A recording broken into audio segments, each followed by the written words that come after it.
Hello and welcome to That's Entertainment, our weekly show where we look at all the interesting entertainment news from last week, this week. Some positive news from the Hollywood Reporter. According to last week's weekly NRG polls in the US, moviegoing confidence has hit the highest levels since the pandemic began. For the first time since the pandemic crippled the theatrical experience a year ago, those saying that they would feel very or somewhat okay about buying a movie ticket hit a record best of 57%. The very comfortable category currently stands at 25%, a pandemic record that's even ahead of March 15th, 2020 last year.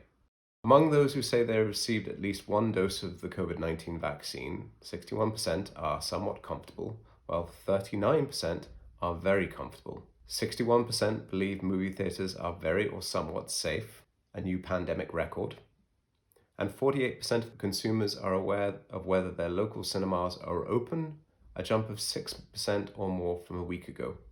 68% of those surveyed said that they will next see a movie in theaters within the next 3 months. Confidence is rushing back into the market with the advent of the vaccine deployments, both in the US and Europe. I think also people are just absolutely fed up with the lockdown now and are keen to get back out. We're seeing seasonality with the virus, so we're already beginning to see big decreases in countries that have had bad runs of the virus so far in Europe and the US. So this news of 3 months is a long time for exhibitors, particularly when just 2 weeks after moving Peter Rabbit 2 from June 11th to May 14th, Sony have had a change of heart. The film is now scheduled for release on July 2nd. That's the Independence Day week in the US. Also this week, Deadline reported once again that Disney's plans for the film that they were hoping will launch the summer blockbuster season, that's Marvel's Black Widow, are far from set in stone.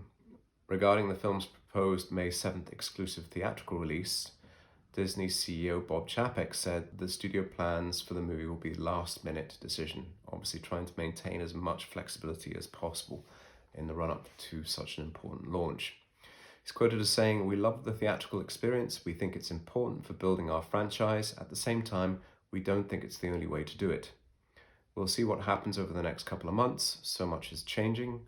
It's a dynamic environment, and it's really hard to predict what's going to happen with the consumer behavior in the next few months as it comes to the reemergence back into the world of normal. We'll be watching the call carefully, and we'll make the call when we have to." The Motion Picture Association published their annual report this week. While we all knew what to expect, the report still makes some very grim reading. The total value of the global theatrical and home and mobile entertainment market fell by 18% from $93.3 billion to $80.8 billion in 2020. The worldwide box office revenue fell by 72% from $42.3 billion to $12 billion over the same period. However, there was an increase of 23% in the global home entertainment revenue. That's content released digitally or physically, or as we refer to, electronic sell-through, and that was up to $68.8 billion. This was driven by a 30% growth in the digital market. Consequently, the digital market saw its percentage of the combined global theatrical and home entertainment market increase from 48% to 76%. There was also a 26% increase, or around about 232 million, in the global SVOD subscriptions revenue, which reached $1.1 billion.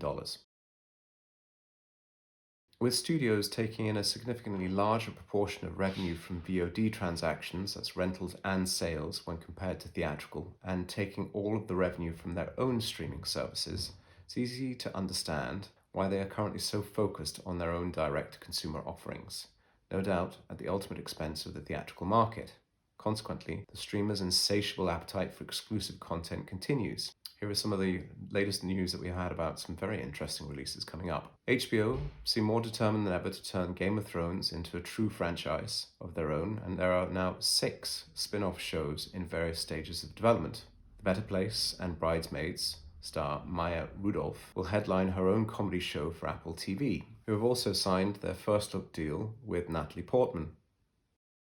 The opportunities for international producers offered by SVOD platforms are also continuing apace. Luis Leterrier, the director of the French drama Lupin, is reteaming with Netflix for an unentitled French action comedy. Amazon have announced plans for their first Italian movie, their first Indian movie,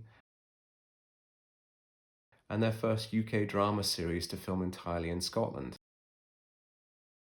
while Netflix has just leased 2 sound stages at Japan's Toho Studios. It'll be interesting to see if Netflix, Amazon, and the rest of the services take on board any of the 4 codes of fair practice set out this week by the European Producers Club, which represents the top independent film and TV drama producers across the continent of Europe. They are looking for the Hollywood streamers to offer the following: fair and proportionate remuneration and economic participation for producers, producers' contribution and a right to participate in future derivative works, transparency and accountability, public benefits, and fiscal incentives.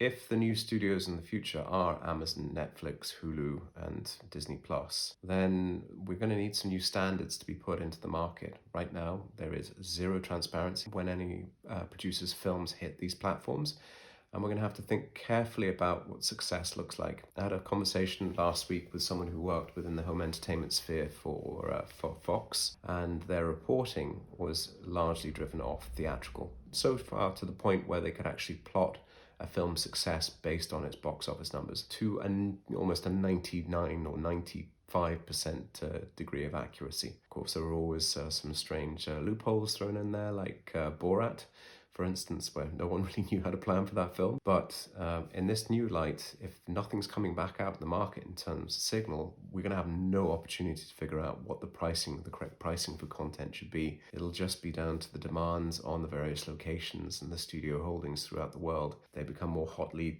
contested for, then the prices for production are obviously going to increase. But we've got no way of gauging talent, we've got no way of gauging merchandising associated with the films, because we just don't know what success looks like anymore.